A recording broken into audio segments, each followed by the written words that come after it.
नगर निर्माण योजना। सिंधु सभ्यता के बारे में सबसे पहले 1826 में चार्ल्स मैसन ने बताया, परंतु इस पर किसी ने ध्यान नहीं दिया। इसके बाद 1856 में लाहौर और कराची रेल लाइन निर्माण के दौरान जॉन ब्रंटन और विलियम ब्रंटन, इन दो भाइयों ने सिंधु सभ्यता के हड़प्पा स्थल के बारे में जानकारी दी। इसके बाद अलेक्जेंडर कनिंघम नामक विद्वान ने इस क्षेत्र का दौरा किया। 1861 में अलेक्जेंडर कनिंघम के निर्देशन में भारतीय पुरातत्व विभाग की स्थापना की गई। 1904 ईस्वी में गवर्नर जनरल लॉर्ड कर्जन ने सर जॉन मार्शल को भारतीय पुरातत्व विभाग का महानिदेशक बनाया। 1912 में फ्लीट महोदय ने इसके बारे में एक लेख लिखा। सिंधु सभ्यता नगरीय सभ्यता थी। इसमें अनेक नगरों का उदय हुआ जो व्यापार, उद्योग और प्रशासन के केंद्र थे। हड़प्पा, मोहनजोदड़ो, चनहुदड़ो, लोथल, धोलावीरा, कालीबंगा और राखीगढ़ी इस सभ्यता के प्रमुख नगर थे। सिंधु सभ्यता के नगर कांस्ययुगीन नगर कहे जाते हैं क्योंकि यहाँ के लोग कांस्य के उपकरणों और औजारों का प्रयोग करते थे। ये टिन और तांबे को मिलाकर कांसा तैयार करते थे। नगर निर्माण योजना सिंधु सभ्यता की एक प्रमुख विशेषता है। ये नगर उच्च कोटि के नगर थे। इन नगरों के निर्माण में एक रूपता भी देखने को मिलती है। नगरों के निर्माण के स्वरूप को देखकर ऐसा लगता है कि कोई नगरीय प्रशासनिक इकाई यहाँ अवश्य काम करती थी जो इन नगरों की व्यवस्था देखती थी। ये नगर नदियों के किनारे या नदियों के आसपास बसे हुए थे। सिंधु सभ्यता के अनेक नगर अस्तित्व में आए हैं। इनके उत्खनन से पता चलता है कि ये दो स्तरीय नगर थे। पहला दुर्ग नगर, जिसे गढ़ी भी कहा जाता था। दूसरा सामान्य नगर, जिसे निचला नगर के नाम से भी जाना जाता था। पहला है दुर्ग या गढ़ी। यह नगर के पश्चिम भाग में बना होता था। यहाँ पर शासक का निवास और प्रमुख अधिकारी निवास करते थे और यहाँ प्रमुख सार्वजनिक भवन भी बने होते थे। नगर का यह भाग ऊंचे चबूतरे पर बनाया जाता था ताकि बाढ़ का पानी इसके अंदर न जा सके और बाढ़ आने पर ये सुरक्षित रहे। दुर्ग या गढ़ी की दीवारों पर रक्षकों के लिए बुर्ज बनाए जाते थे। ये रक्षक नगर की बाहरी आक्रमणों से रक्षा करते थे। नगर का दूसरा भाग है निचला नगर। यह नगर के पूर्व में बना होता था। इसे सामान्य नगर भी कहा जाता था और नगर के इस भाग में सामान्य लोग निवास करते थे। इन दोनों नगरों के बीच आवागमन नियंत्रित होता था। नेक्स्ट है सड़कों का प्रबंध।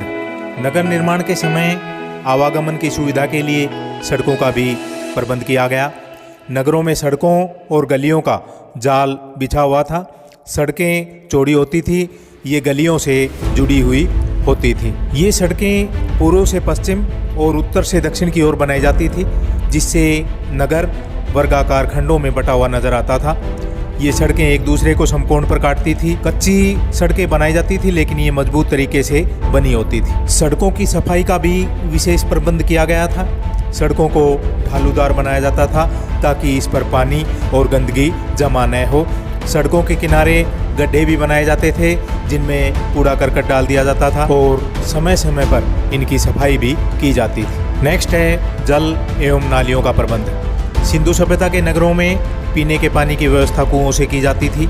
बड़े घरों में अपने अपने कुएं बने हुए होते थे। गलियों में कुछ सार्वजनिक कुएं भी बने थे। चनहुदड़ो नामक स्थल से ऊपरी मंजिल से नीचे पानी लाने के लिए पक्की मिट्टी की पाइपों के प्रयोग के साक्ष्य मिले हैं। सिंधु सभ्यता के नगरों में गंदे पानी की निकासी की भी व्यवस्था की गई थी ताकि बेकार पानी से गंदगी व बीमारी न फैले।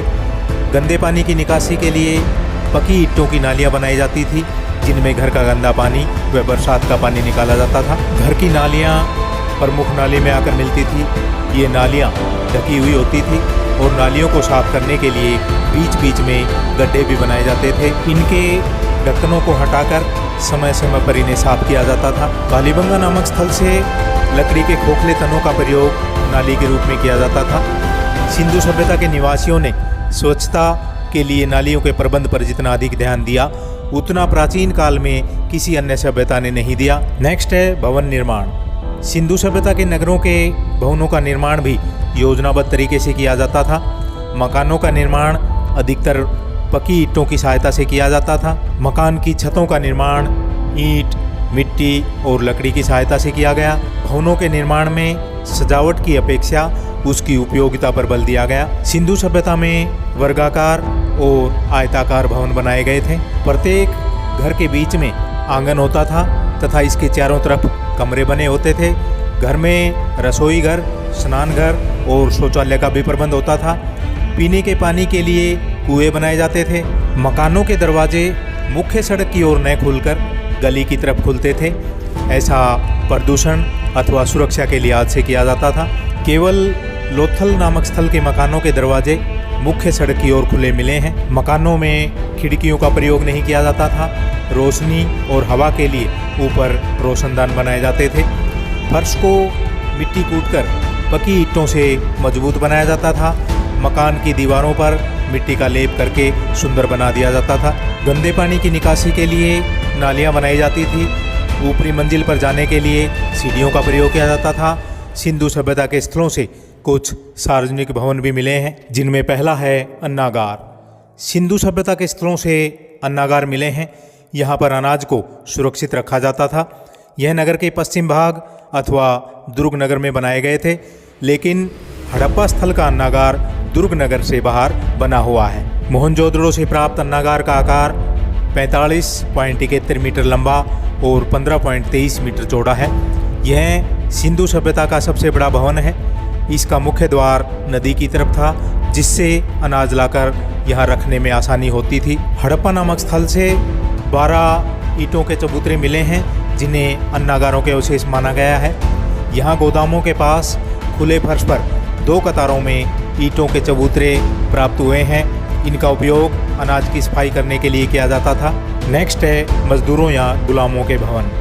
हड़प्पा स्थल से दुर्ग की दीवार के पास 15 छोटे और बड़े 2 कमरों वाले मकान मिले हैं।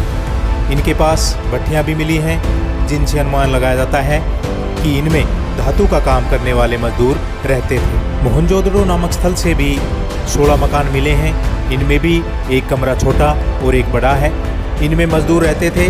इन लोगों के लिए पानी की व्यवस्था सार्वजनिक कुएं से की जाती थी। चन्नोदड़ो नामक स्थल से भी मजदूरों की बस्ती या कारखाने के प्रमाण मिले हैं। नेक्स्ट है विशाल स्नानागार। मोहनजोदड़ो से एक विशाल जलकुंड मिला है, जो दुर्ग नगर के अंदर बना है। इसका आकार 11.88 मीटर लंबा, 7.1 मीटर चौड़ा और 2.43 मीटर गहरा है। इस जलाशय के अंदर जाने के लिए उत्तर और दक्षिण दिशा में सीढ़ियाँ बनाई गई।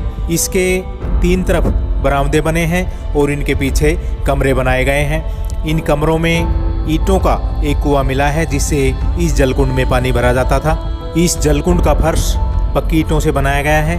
फर्श और दीवार की जुड़ाई जिप्सम से की गई है। बाहर की दीवार पर प्लास्टर किया गया है। इस जलाशय के दक्षिण पश्चिम दिशा में एक नाली बनाई गई, जिसके द्वारा इस जलाशय का गंदा पानी होने पर इसे बाहर निकाल दिया जाता था।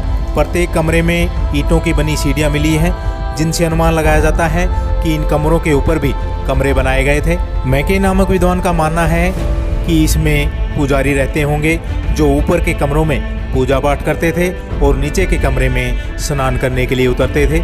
इस स्नानागार का उपयोग किसी धार्मिक समारोह के अवसर पर किया जाता था। सर जॉन मार्शल ने इस स्नानागार को तत्कालीन विश्व का एक आश्चर्यजनक निर्माण बताया है। निष्कर्ष रूप से कहा जा सकता है कि सिंधु सभ्यता में नगरों का निर्माण योजना अनुसार किया जाता था। नगरों में भवनों, सड़कों, गलियों और नालियों की उचित व्यवस्था की जाती थी। इनके निर्माण में उपयोगिता पर विशेष ध्यान दिया जाता था। तो स्टूडेंट्स, ये थे सिंधु सभ्यता की नगर निर्माण योजना। ज़्यादा से ज़्यादा स्टूडेंट्स को शेयर करें। Thank you.